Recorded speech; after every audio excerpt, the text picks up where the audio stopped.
আব্দুল মাঝি। ছুঁচল তার দাড়ি, গোপ তার কামানো, মাথা তার ন্যাড়া।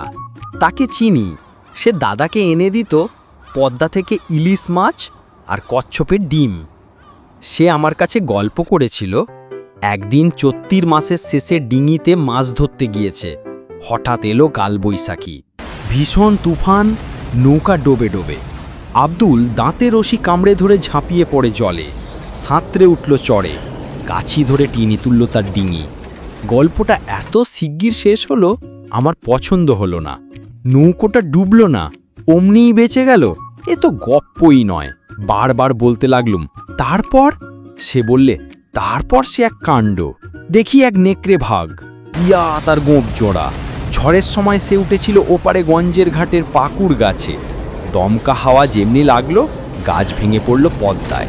বাঘ ভায়া ভেসে যায় জলের তোড়ে, খাবি খেতে খেতে উঠল এসে চড়ে। তাকে দেখেই আমি রশিতে লাগালুম ফাঁস।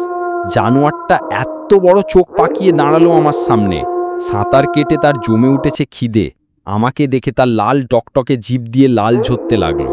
বাইরে ভিতরে অনেক মানুষের সঙ্গে তার চেনাশোনা হয়ে গেছে, কিন্তু আব্দুলকে সে চেনে না। আমি ডাক দিলুম, আও বাচ্চা। সে সামনের দুপা তুলে উঠতেই দিলুম তার গলায় ফাঁস আটকিয়ে। ছাড়াবার জন্য যতই ছটপট করে, ততই ফাঁস এঁটে গিয়ে তার জিভ বেরিয়ে পড়ে। এই পর্যন্ত শুনেই আমি ব্যস্ত হয়ে বললুম, আব্দুল, সে মরে গেল নাকি? আব্দুল বললে, মরবে তার বাপের সাধ্যে কি? নদীতে বান এসেছে, বাহাদুরগঞ্জে ফিরতে হবে তো। ডিঙির সঙ্গে জুড়ে বাঘের বাচ্চাকে দিয়ে গুণটা নিয়ে নিলুম, অন্তত 20 ক্রোশ রাস্তা। গো গো করতে থাকে, পেটে দিয়ে দাঁড়ের খোঁচা। 10-15 ঘন্টার রাস্তা 1.5 ঘন্টায় পৌঁছে দিলে।